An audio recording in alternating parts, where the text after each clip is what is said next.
In a fascinating book called Reinventing Organizations, author Frédéric Laloux recounts the evolving history of how people have worked together in large organizations and how new perspectives or paradigms have emerged over the centuries that unlocked new levels of prosperity as they became the predominant approach.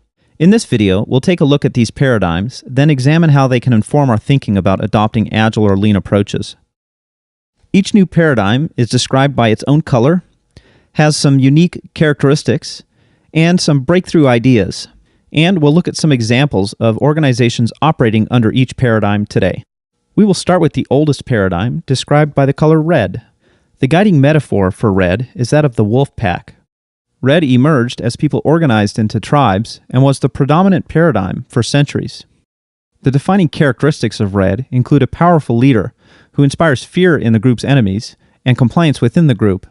Red is most useful in situations of chaos, where the powerful leader may be the only thing guaranteeing the survival of the group.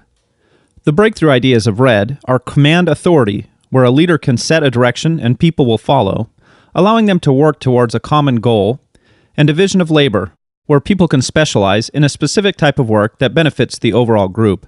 Examples of organizations functioning under the red paradigm today include the mafia, street gangs, and tribal militias. Red organizations are limited by the short-term perspective required to survive chaos. The next level, amber, evolved when the instability of fear-based power structures could not accomplish longer-term success.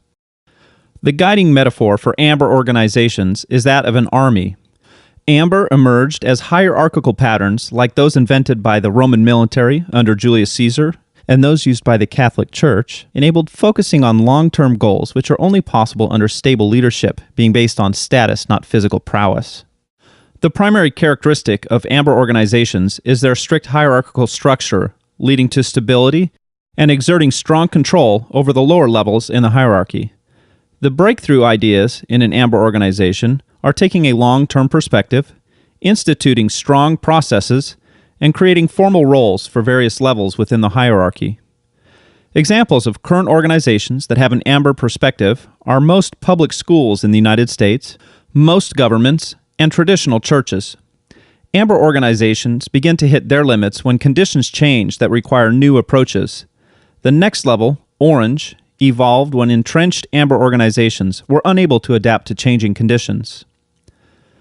The guiding metaphor for orange is that of a machine. Orange emerged in the Age of Reason, along with the American and French revolutions, where individual meritocracy meant that the best ideas had a chance of competing regardless of an individual's status. The primary characteristics of orange organizations include competition within the organization and with other organizations, a focus on financial profit and growth, and a switch to objectives-based management, where leaders set the strategy and lower levels within the hierarchy are given some freedom in how to carry out the strategy. The breakthrough ideas in an orange organization are innovation, accountability for reaching the objectives laid out by management, and meritocracy, where individuals can rise within the organization based on their skill, intelligence, and creativity. Orange is the predominant perspective in the world today, and nearly all large corporations function from an orange perspective, as well as many public universities. Orange begins to hit its limits when people feel that the profit motive is not fulfilling enough, often becoming disengaged with the organization's view of them as cogs in a machine.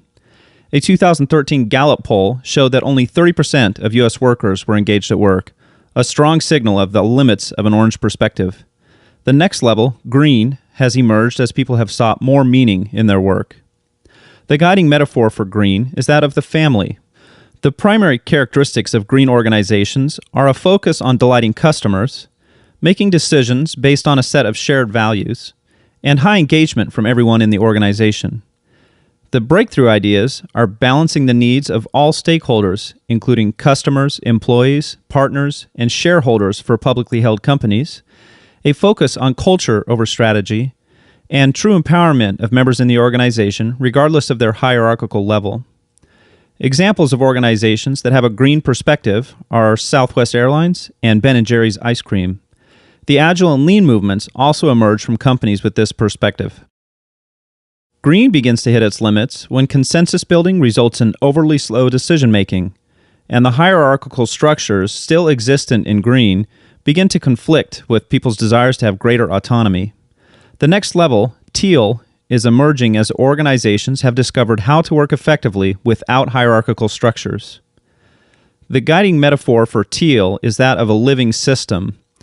The primary characteristics of a teal organization are what are known as anti-fragile organizational structures, either flat or based on interlocking circles of evolving roles, aligning around an evolutionary purpose, some shared goal of making the world a better place, and by distributing decision-making authority to all members of the organization using something called the advice process, where any colleague can make any decision in the organization so long as they have sought the advice of anyone that decision might impact. This differs from consensus in that not all advice must be heeded, just considered. The breakthrough ideas in teal are wholeness, where people can bring their whole selves to work, their spiritual side, their intellectual side, and their creative side, and feel safe that they will not be judged for being themselves. Self-management is another breakthrough idea. In most teal organizations, there are no managers. And an evolutionary purpose, meaning that the purpose is not owned by any one person, but evolves as new people join the organization and as the organization learns more about how it can make the biggest difference in the world.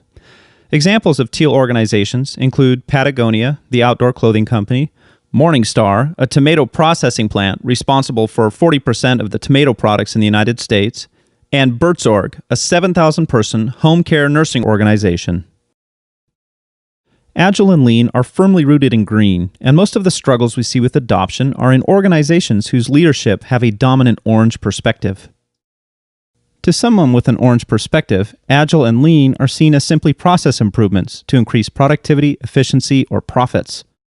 But without adopting the cultural perspectives of green, only those practices that align with orange are adopted, and they are overlaid against orange approaches like top-down management, or valuing profit against any other outcome. Agile thrives in organizations with a predominantly green perspective, and Agile practices become almost overkill in a teal organization, which have evolved their own practices that include Agile values, but where many Agile practices are no longer required, for example, a single product owner. If you are currently part of an orange organization and are looking for ways to make it work better, search out others with a green perspective, especially those in leadership positions, and work with them to help drive the cultural change required to make Agile work as it was designed. Laloux's research indicates that only the top leader in an organization can successfully transform it vertically, for example, from orange to green. However, horizontal transformation is possible, for example, working within the boundaries of orange to make it a more vibrant place of innovation and objectives-based management, instead of a stressful, lifeless place of micromanagement. One important concept is that one color is not necessarily better than any other. There are valuable ideas in every perspective. There is data that shows that the newer perspectives are better able to deal effectively with increasing levels of complexity and interconnectedness. But that does not mean that every situation requires this, or that only green and teal organizations can be successful. Success is defined differently from each perspective. Also, the newer perspectives include the older ones, like a Russian nesting doll, so someone with a teal perspective can and should continue to use orange or amber ideas when they might best meet the needs of the organization. I hope this overview was helpful, and that it gave you some insight into the culture of your organization. Viewing Agile and Lean within this broader cultural context can help us make sense of why some organizations might struggle to fully adopt them, and give us some ideas of how to focus on culture as a key element in any change